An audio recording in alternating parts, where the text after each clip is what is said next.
First is Louis Sell, who was he's a retired U.S. Foreign Service officer. In 1990, he served in countries that had a tendency to disintegrate in Yugoslavia and the Soviet Union. And he, in 1993, he was in charge of the political reporting for the U.S. Embassy on the events that led to the confrontation at the Russian White House. The clash between Yeltsin, who was president of Russia, and the and various groups in the Russian parliament. And so he will be offering his perspective. He recently published an article looking back on those events, and he will present comments today looking back 30 years ago. Then there will be Yevgeny Sevastyanov, who had been in the late 1980s, had been associated with various leading reformers in the Soviet Union, including Andrei Sakharov. After the failed coup in Moscow in August 1991, he briefly became head of the Moscow branch of the Soviet KGB, and then continued to serve as head of the Moscow branch of what was underwent several changes of name, the Russian Ministry of Security, the Russian Federal Counterintelligence Service. And during that period in October 1993, he was still head of that Moscow branch. And so witnessed the events firsthand from that perspective as someone who was known as a reformer, but was also in charge of the state security. Then there will be Timothy Colton, a longtime colleague of mine at the Davis Center. He is the Feldberg Professor of Government and Russian Studies at Harvard University and has been for 30 years now. He is a former director of the Davis Center for 18 years, served in that capacity. Can't hear you, Louis. You'll have to unmute yourself. Yes. Okay. I'm off mute now. I was the acting DCM at the U.S. Embassy in Moscow. So in other words, the number 2 person in the embassy. And from the beginning of this crisis, really, we in the embassy, whether we liked it or not, were both observers and participants, in part because we had close and pretty good relations with the Russian government at the time, and as well as that, frankly, with the parliament, but also because of our geographic location, about 150 yards away from the Russian White House, where the Russian parliament was then located. So we found ourselves both observers and participants. The crisis we're talking about really is, in some ways, a civil war among the first generation of post-communist rulers. And the two of the leading protagonists, both Yeltsin and President Yeltsin and Ruslan Khasbulatov, who was the head of the parliament at the time, Speaker of the Parliament, had been close allies, ironically, in the White House, leading resistance to the coup against Gorbachev in August of 1991. By this time, however, by 1993, that was a distant memory.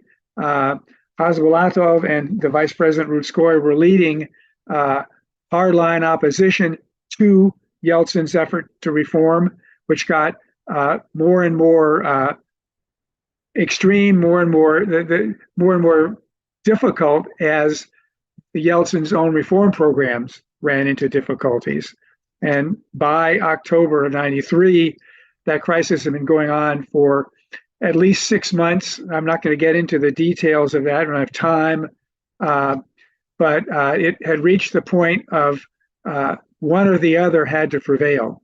It was just very clear, kind of a classic Russian Kato-Kavo situation. The first indication we in the embassy had of Yeltsin intended to move decisively to resolve it was when his foreign policy advisor, Dmitry Rurikov, on September 21, asked me to come over to his office. Rurikov was my primary contact for foreign affairs in the Yeltsin office. We'd worked together a lot, and he called me over and said to give me a heads up on a speech Yeltsin was going to give that night. He said it's going to be very important. We want you should really pay very close attention to it, and it's going to be an effort to end this crisis. And I asked him, kind of with, I guess, a smile, whether Khasbulatov would like it or not. And he declined to be drawn into the specifics, but said, watch it. So I did. And as it was clear that the measures that Yeltsin announced were clearly outside the Constitution, at least many of them, both dissolving the parliament, announcing new elections for December, and ruling by decree. But it was also clear that the Yeltsin team had not actually taken effective measures on implementation of some of these measures, since, for instance, dissolving the parliament. Obviously, Khasbulatov and his team had gotten word of what Yeltsin was up to. Indeed, Moscow in the days before this was awash with rumors about what would happen. And as I sat in my living room watching Yeltsin's speech and looking out my window at the White House, the Russian White House, was ablaze with lights at the same time.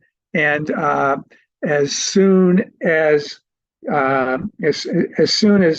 Yeltsin had finished speaking, Khasbulatov convened an emergency session of the parliament and announced that Yeltsin had been removed, and Rutskoy, the vice president, appointed acting president.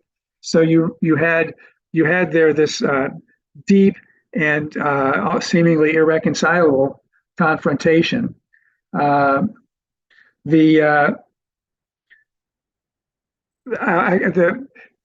the first week or so, things were quiet, relatively quiet. Small numbers of police appeared, but the Yeltsin made little effort to close off access to the parliament, and you had supporters of the parliament gathering in the open area behind it, as they had done in August 1991. But it was a very different group of people than the living ring from August 1991, which had defended the White House. They built some flimsy barricades, not as strong as they were in August 91. And this time, unlike in August 91, they didn't borrow cars of the American embassy. In August 1991, some people politely came over and picked up American embassy officers' cars, carried them over to the barricades, and equally politely returned them when it was all over. They didn't do that this time. The people tended to be older. They were much more extreme. There were lots of old people. I would go there frequently. I would walk over there most every day just to walk around, see what was going on. Sometimes I'd go into the Parliament building, talk to people, and it was a lot of old people who enjoyed telling me how wonderful things had been in the Soviet Union under the benign rule of Joseph Stalin, for example, and a sprinkling of black-clad young hardline thugs, but a kind of a circus atmosphere almost. People selling almost every imaginable variation of right-wing literature, Russian or external. Copies of Mein Kampf seem to be doing a brisk business, which frankly I could never understand given Russia's history, but there it was. I'm going quickly to try because I know there's a time limitation. The it was also clear that that sort of the crisis, lack of a crisis atmosphere in the streets extended even into the government. If you visited the Kremlin at this time, the offices, there was almost no sense of crisis. Uh, People in Yeltsin's administration, people near Yeltsin went about their business, walking our corridors, doing their thing. There was never a crisis center or an operations center set up for as in the beginning of this crisis, at least. And the same on the streets. There were crowds. There was a modest contingent of police. They didn't prevent people from coming in and out. And the police sat around looking kind of bored, smoking cigarettes, not knowing what to do.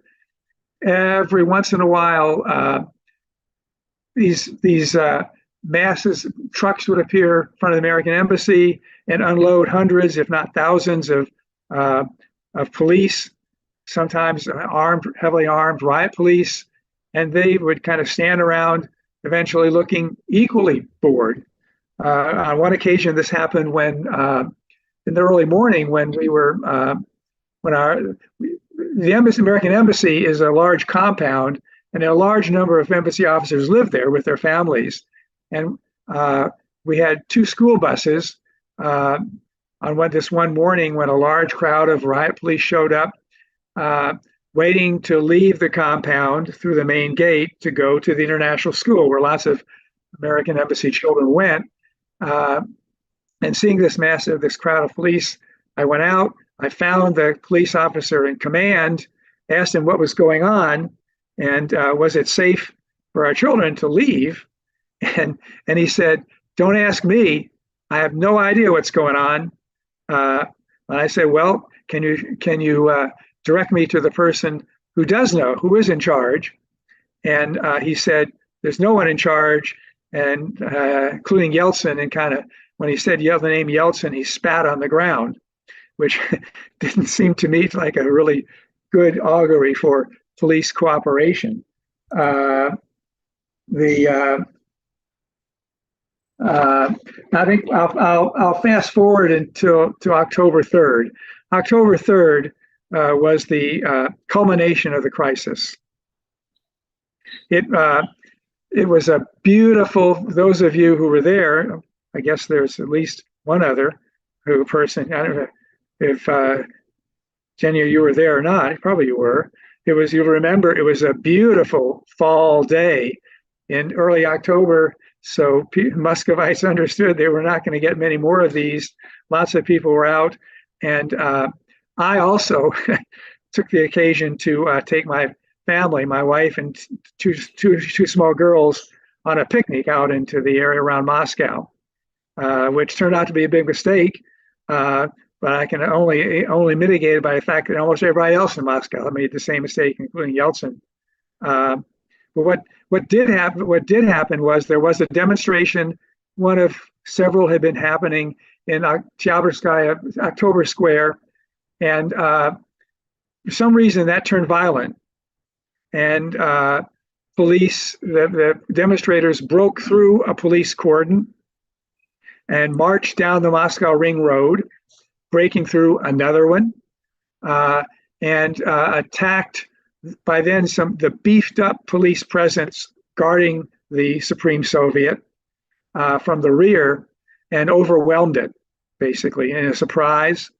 And I think the people inside the White House, Rutskoy and Shazbalatov, were as surprised by what was happening, quickly recovered.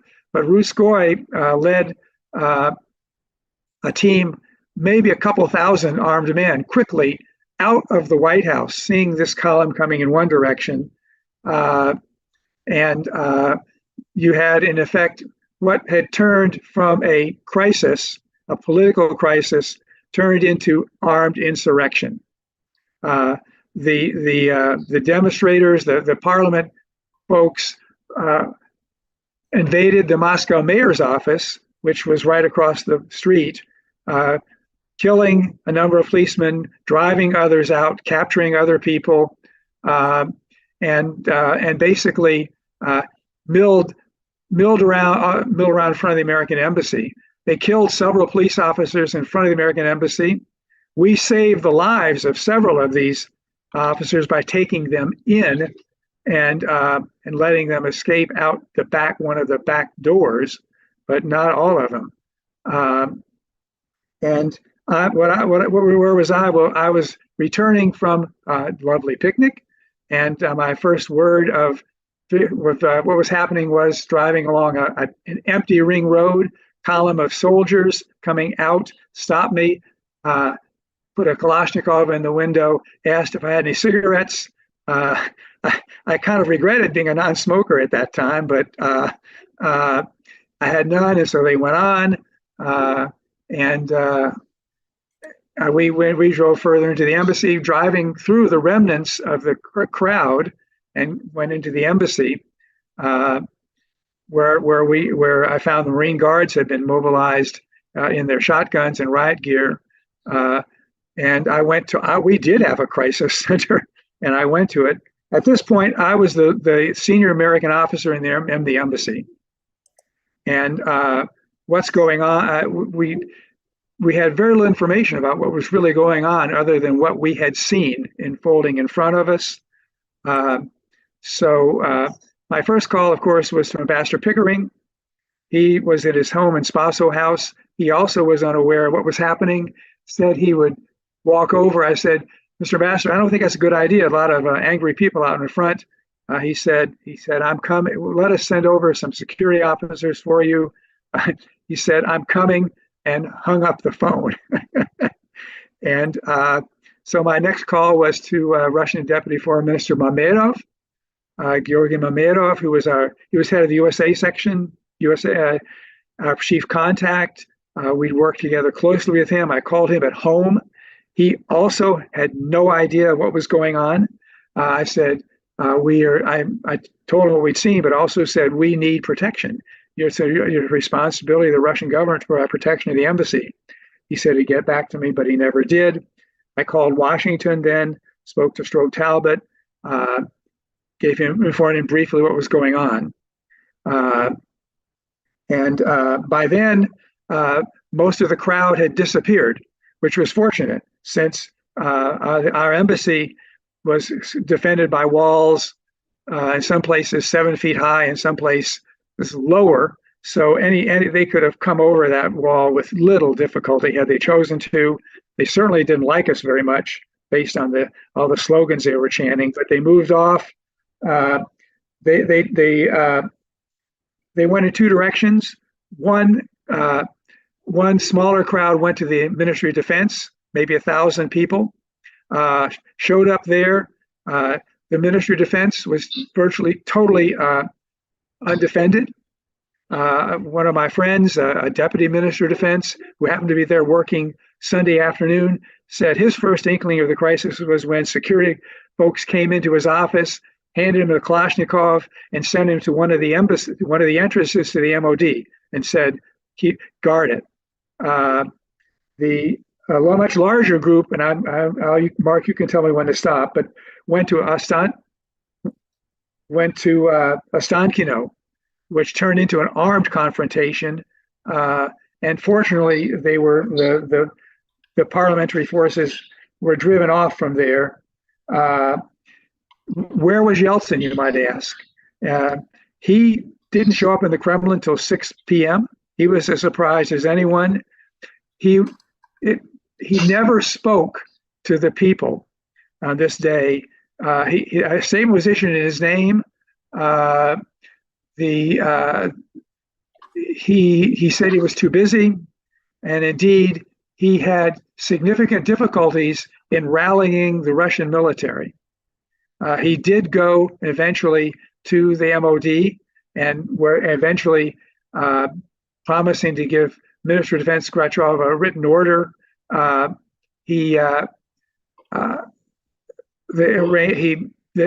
also Gorbachev said they would move against the parliament. And the plan for moving actually came from the Yeltsin administration, a Russian military officer who was seconded to the Yeltsin administration, provided the plan, which the military executed starting at 7 a.m. And I'll say one last thing, one last episode, maybe shows the difficulty of compromise. The last efforts to bring this crisis to a close as it happened turned out in our apartment about 4 o'clock in the morning. Iona Andronov, who was the head of the Supreme Soviet's Foreign Affairs Committee, former task correspondent to Washington, and he showed up. I knew him. He showed up outside the gate of the embassy. Marines called, wanting to see me. Marines called me. I said, let him in. And he said he'd been deputed by, I'm summarizing what took some time, by Hasbulatov and Rutskoy to try and reach out to the Yeltsin administration to bring about a compromise. And eventually, after checking with Ambassador Pickering, who was also somewhere in the embassy, I don't know where. We didn't, of course, sleep at all that night. And with Washington, I said, we are not getting in the middle of this, of course, but I will do my best to get you in touch with the Yeltsin administration. Called the Russian Foreign Ministry duty officer, who put me in touch with where finally there was a crisis center in the Yeltsin administration. And Vitaly Churkin came on the line, and Andronov and Churkin exchanged insults for a while on the phone, and then basically exchanged already prepared positions. We like to end it, but saying basically what each side had already said. And after a while, the conversation ended after about half an hour, and Andronov, walked out of my apartment and back into the building, and it was clear that this was, at that point, that this was going to be decided by gunfire. And I'll stop with that. Okay, thank you very much, So, Yevgeny Sevastyanov. Okay, am I audible? Yes. Yeah. So I'm not in a position to get into a detailed description of the events of October 3rd and that precise time period. I was not present. I was in Moscow in the summer of '93. I was there in November, not long after these focal events, and then at rather greater length in December for the election and constitutional referendum, plebiscite of December 12th. And so the closest I got to seeing, the exchange of fire was the shock, really, of seeing the smoke damage and fire damage to the Russian White House, which was still very evident in November. It was cleaned up fairly quickly, as I understand, by a Turkish contractor, I think, whom they hired to kind of fix things up. But that was pretty vivid evidence that something had occurred. Now, 30 years is a long time, to look back. These are not recent events. And, when we reflect after the fact on historical events, we sometimes have gained understanding over what contemporaries understood to be the case. Sometimes maybe we've lost perspective. It's also not uncommon for retrospective observers to have different points of view on what happened. So I guess that would be a question for us today. Is there a single sensible, I suppose it's going to be a Western liberal interpretation of what occurred?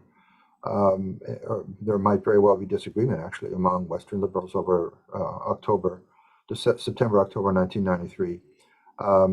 And to what extent is that the only interpretation? Because certainly many Russians would see it very differently. And many Russians actually have no interest whatsoever in what happened in 1993. I think some of the Levada, polls indicate that to be the case. So it was, I was shocked to see the fire and smoke damage in November, but anybody who was there when those 4 tanks fired the shells across the river, or witnessed these horrible street battles, or the battle for a Ostankina television tower, would have been more shocked. So we comforted ourselves, we on the outside, and many Russians, on the relatively peaceful character of the transition of power in the Russian Federation, at least, in the major part of the USSR that becomes the new Russia, which is not to say, of course, that it was entirely peaceful. It was not. And, the body count in Tajikistan, Georgia, Moldova was not trivial. And if we just fast forward to today, the war between Russia and Ukraine might very well be seen as a kind of continuation of the process that, we saw in a rather nonviolent garb in 1991 and even in 1993. I mean, compared with the First and Second Chechen Wars, compared with the Russian-Ukrainian War, this was a relatively minor eruption, right? So the dead were probably in the several hundreds, although there were claims, of course, that it was rather higher than that. Looking back on it all, having lived through both Chechen wars, because the first one doesn't start until a year after these events, having now finding ourselves in the midst of the Russo-Ukrainian War, then maybe the loss of life is less jarring. But it certainly at the time, of course, it was jarring on all sides. So Louis Sell argued that things had come to the point by the summer of 1993 where there was no other solution other than one side prevailing over the other. And I don't disagree with that. I mean, there are Russians who see it otherwise, and there were attempts to find a compromise. But after the referendum, I think it was in April, wasn't it, in 1993, the two warring parties, or the two rival parties, moved off in different directions, and it seemed that ground for compromise and actually political figures who would be in a position to moderate these differences were few and far between. Did it have to take this exact form? Well, no, of course not. And Yeltsin probably didn't anticipate fully the consequences of his decree dissolving the Congress and the Supreme Soviet on September 21st. And I'm not sure that Khasbulatov and Rudskoy, fully understood the consequences of what they were up to. I actually interviewed both of these gentlemen many years after the event, well, 10 years after the event, when I was working on my book on Yeltsin. They both agreed to sit down and talk about him, and they both blamed the other one. Khasbulatov said it was Rudskoy's fault, and Rudskoy said it was Khasbulatov's fault. Khasbulatov was more adamant, saying that Rudskoy was a military man, he should have known better, and it didn't have to come to blows and this sort of thing. So these would be the points of view of individuals directly involved in the process. In Rudskoy's case, I'm not sure of. I think maybe I didn't mention it in the book, but I do recall this very clearly. I interviewed him in his townhouse in southern Moscow, as I remember, and we had a very civil conversation. By this point, he spent the winter of 93-94 in prison, expecting to be put on trial. He grew a beard, but then was suddenly released when the Procurator General refused Yeltsin's demand that he organize criminal proceedings against them. So the losers who survived physically, and that included all the deputies, because not a single one of them was killed, were never really seriously punished at all. And for good measure, the Duma amnesty resolution also touched on those who were still in jail after the August 1991 putsch, so they were all let out. But Rudskoy was quite thoughtful, I thought, in talking about these events. There was certainly a wistful side to it. He had survived them. He then went into politics, of course. He was elected governor of Kursk Oblast, but not long before I spoke with him, which I think was in 2003.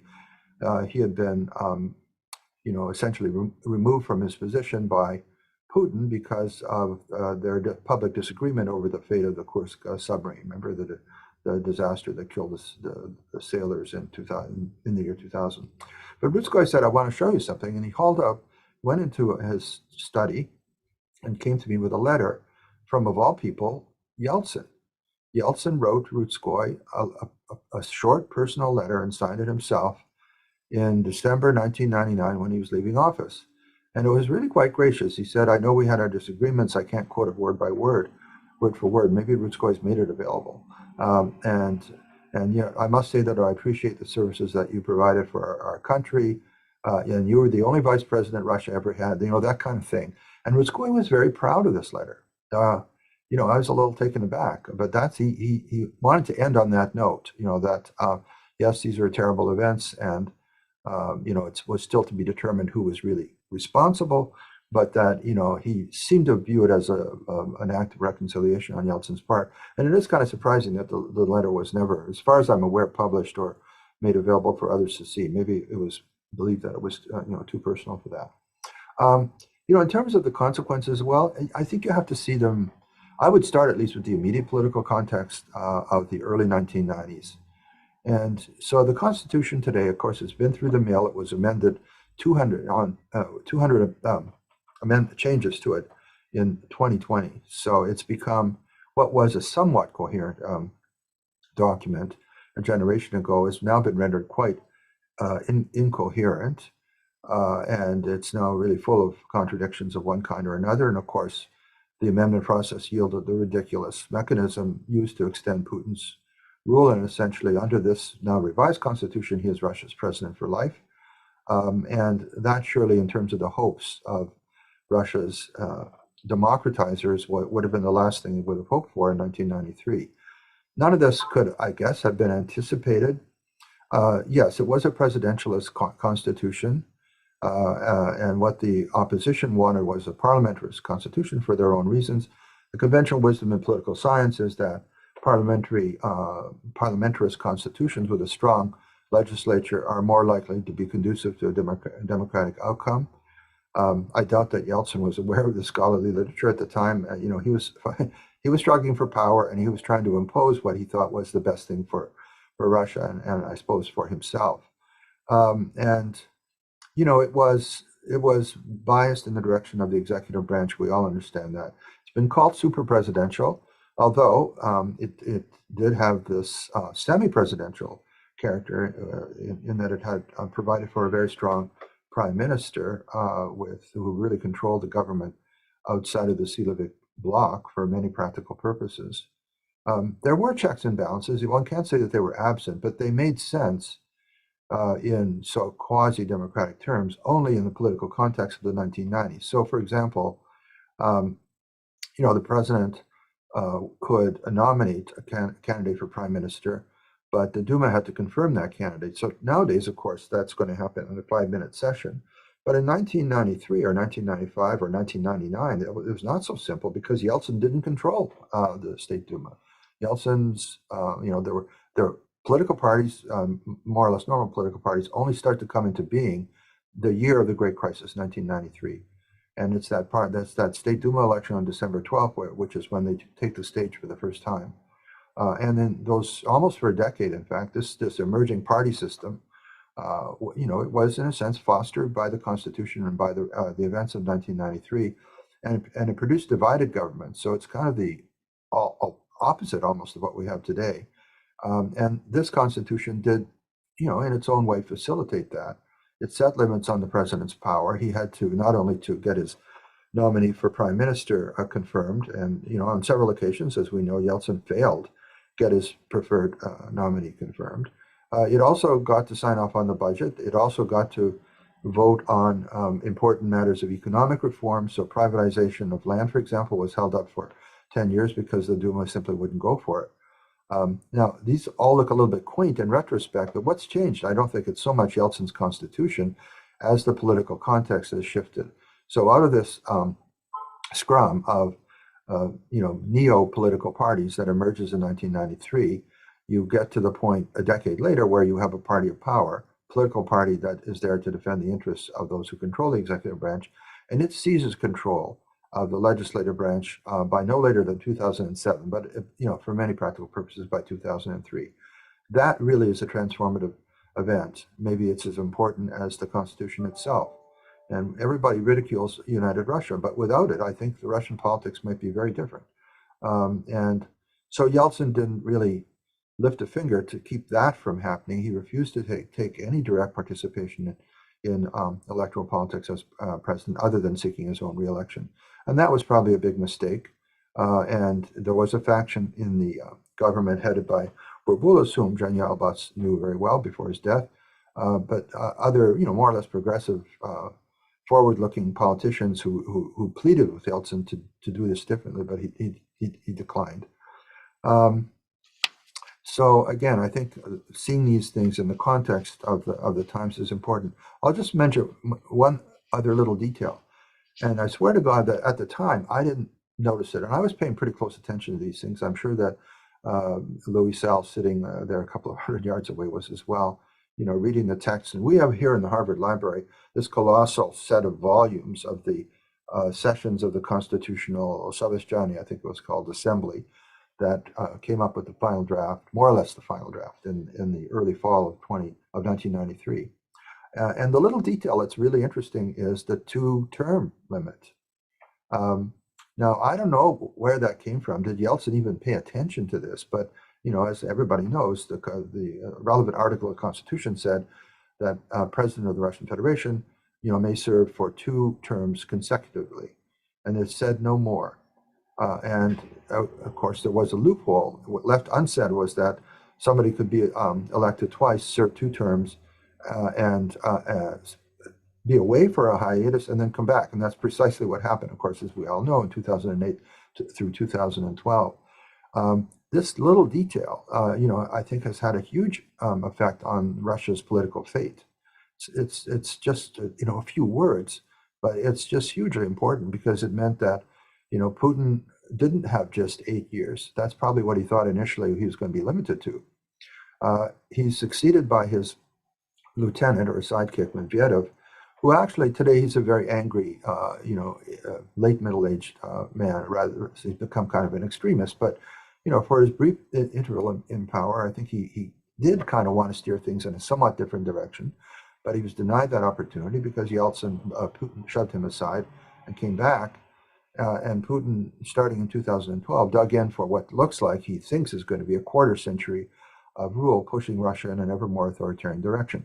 What you might have had without the rule as it was framed in 1993 was something a little bit more like an alteration in power, where if you like, the hardliners were in power for 8 years, and then somebody else had a crack at it, and then somebody else again.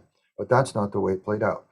And just the final note there, of course, is that particular clause in the Constitution was amended in 2020, and a somewhat ridiculous process was staged to amend the amendment. But so under Russia's Constitution, it says, Russia, like the United States, its president can be in office for only 2 terms for life. However, an exception will be made for any individual, and they are unnamed, who has held this office before, meaning Putin and Medvedev, so essentially Putin. And so that the availability of the 2 terms plus hiatus plus comeback mechanism allowed Putin to return, and then, of course, to use his influence to have the Constitution further amended to make him national leader for life. So that's kind of a sad conclusion. Yeltsin, I guess, should have known better. I doubt that he wanted it to apply to him because, my goodness, his health was already bad. He wasn't going to survive into a 3rd or 4th term.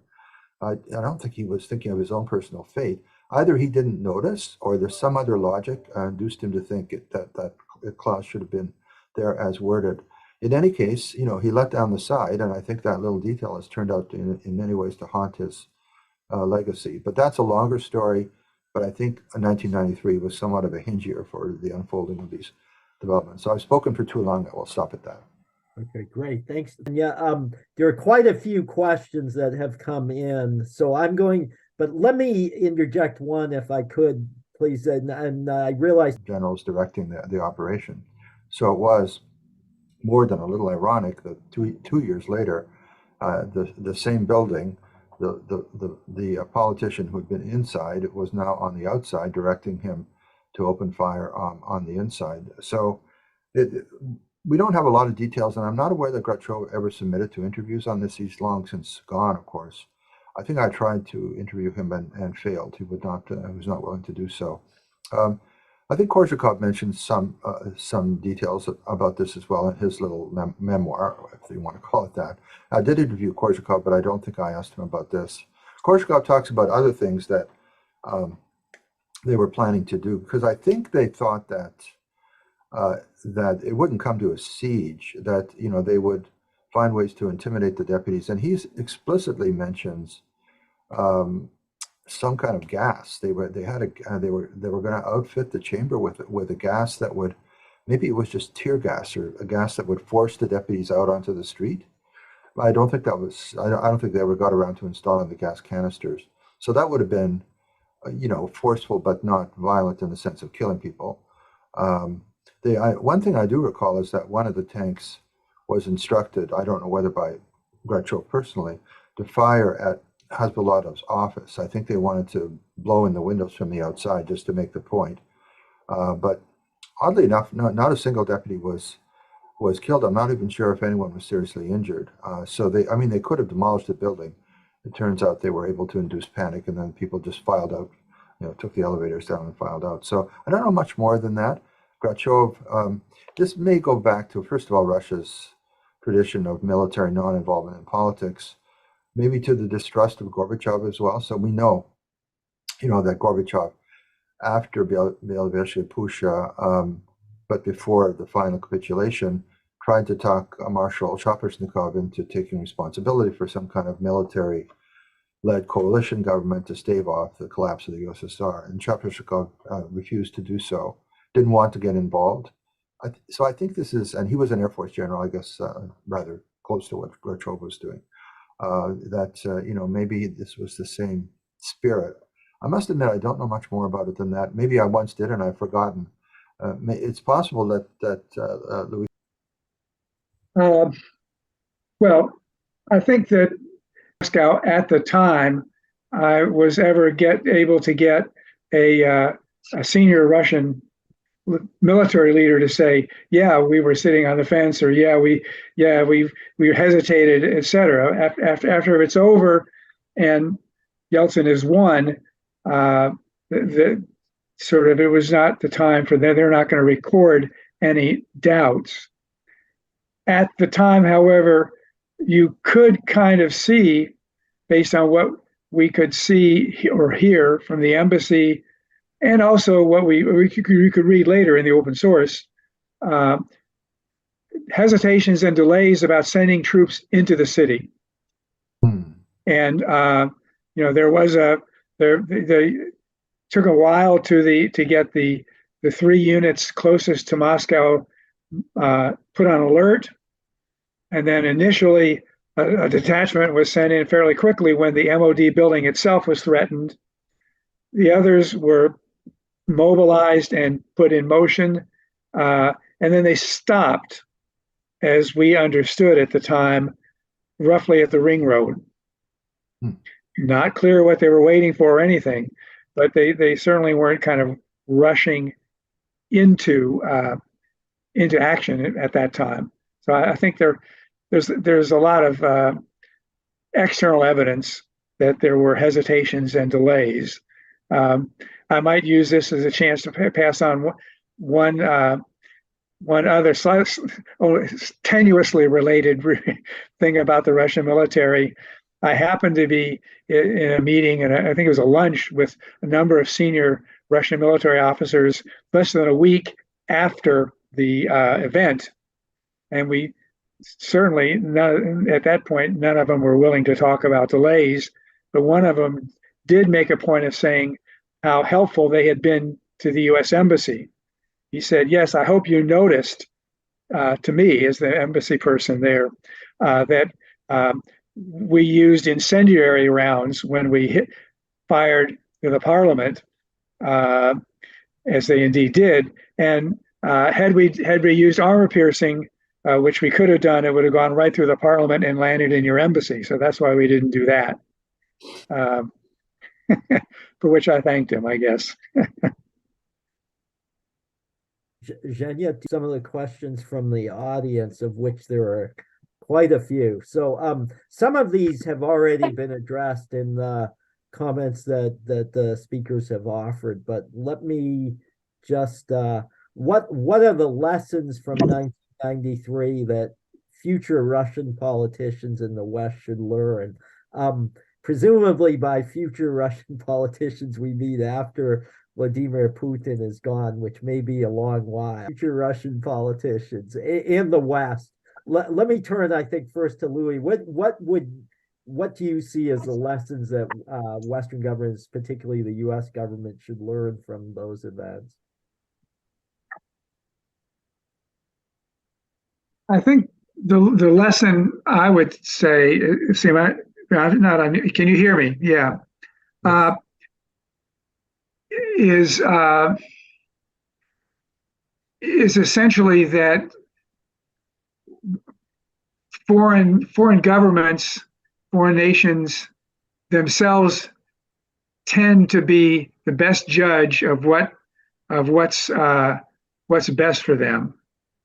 Uh, we in the U.S. government clearly supported Yeltsin in this episode, and Clinton issued a statement supporting Yeltsin, for which he thanked Master Pickering. I went with Master Pickering to see Yeltsin 2 days after the crisis, and I can talk more about that if you want. But Yeltsin thanked the U.S. for that statement, which he thought was important. And indeed, I think we had no choice at that point but to do that. On the other hand, it's we tend to just overwhelm other nations with our advice, with our support, whatever.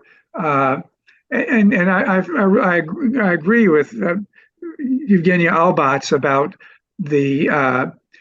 not about the failure to understand that Russia didn't have a democratic tradition. Of course, we knew that, but I think none of us understood, and I think probably the Russian Democrats themselves didn't understand, is how hard it would be to overcome that backdrop, and how models which had worked in the United States or worked in Great Britain or Russia or Germany or wherever were not necessarily going to be the best ones, to help them overcome that dilemma. And I guess I'll leave it at that. Let me ask one of the questioners from the audience. One of the questions from the audience is: suppose that Rutskoy and Khasbulatov and others, including the National Bolsheviks, had emerged victorious in 1993. Would things have worked out even worse, or what do you see as the alternative, short of some peaceful compromise, which would have been probably the best, but short of that, what do you see as the alternatives in 1993? Louis, please. If historical might have beens are always speculative, of course. And my speculation would be, if they had won, if Hezbollah, there was what you would have had is a succession of even more incompetence in a way, and uncertainty. They had a constitution actually, which gave a draft, and it gave, as I recall, and I don't remember all the details, but it gave a lot of power, as you might expect, to the parliament. And I think it would simply reproduced in greater extent all of the divisions which came later, and probably ended up with a strong man taking power sooner rather than later. It's my take, but who knows?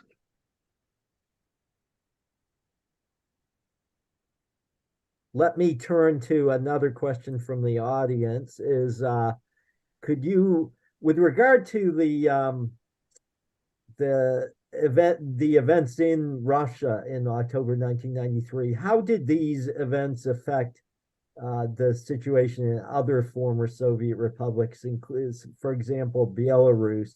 The questionnaire was based at the U.S. Embassy in Minsk in 1993, and he mentioned that the Belarusians were riveted by what was going on in Moscow, and it appeared that many in the government, especially the security services, were supportive of those who were combating Yeltsin. And so was there, even this was well before Lukashenko came in the following year. So could you comment on it to the extent that you were tracking it either at the time or afterward, how these events were being perceived outside Russia in the former Soviet Union or in Eastern Europe, in the East Central European countries? Okay, is that for me, you said? Yes, initially, and Okay. as Well, welcome. first, you have to remember that by October 93, we were the U.S. Embassy to Russia. And we had embassies in all of the former Soviet republics who were responsible for reporting. Of course, we were trying to be aware of what was going on, but I'm not necessarily the best person to ask that question of. I'm absolutely confident, and in some ways, I know that in all of the newly independent states, both the governments and the people were watching what happened in Moscow with the greatest attention and probably apprehension at the same time, and particularly in Ukraine. And there we know more because the in October '93 the deal about Ukrainian nuclear weapons had not yet been closed, and Black Sea Fleet was still an open issue. Even Crimea, to some extent, was still an open issue. And the Ukrainians were watching events very attentively. And my sense is that they certainly preferred Yeltsin to win, although I can't say for sure. And that I think that's probably, again, I emphasize the word probably, how most of the rest of the former Soviet Union tended to look at it. And not necessarily because they loved Yeltsin, although he had been pretty good vis-a-vis this former Soviet Union states, but they thought that a defeat of Yeltsin and his reformists, and this new uncertain team, which included a lot of radicals, could not but be worse for them as independent states. That's my general account, but I can't give you chapter and verse. I mean, I can say for sure. I happened to be in Latvia and Riga at the time, and there was a great deal of nervousness there about what the outcome would be, regardless of which side won. And that was compounded a couple of months later, after the elections, in which the communists and the Russian communists and the so-called Liberal Democratic Party of Zhirinovsky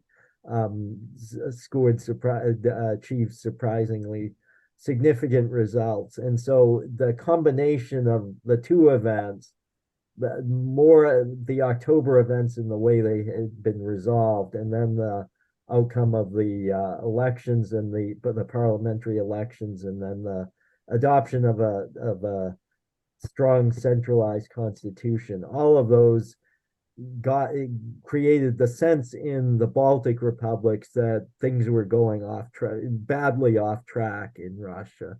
And this was a year before the start of the first war in Chechnya. Zhenya, could you comment on, there is a question about that is related specifically Gennady Borbulis, who died last year, and in the early '90s had been one of Yeltsin's chief advisors, including on politics. And then Yegor Gaidar, whose name has come up here. He had been prime minister in 1992 and then was dismissed from that office at the end of in late 1992. Could you comment on how they assessed the events of October 1993, if you spoke with them at all? So I'll give each speaker a chance to comment, but please keep it brief because we've come very close to the end of time. So please. I can't. I don't think I've ever spoken to Bourbulis or Gaidar specifically about that question. So if you want to answer specifically, I have to say I don't know. I just don't. I don't recall what Gaidar wrote in his memoirs. I do know that Bourbulis. People said that Bourbulis was the guy who, on the day on the third, he was an organizer. He was a good organizer. He was a Yeltsin campaign manager, and he sort of brought order into a kind of a presidential administration dissolving into mutual accusations on October 3rd. I very seriously doubt if he had any second thoughts or doubts about about the measures taken to win. But I can't do any better than that on the specific question you asked.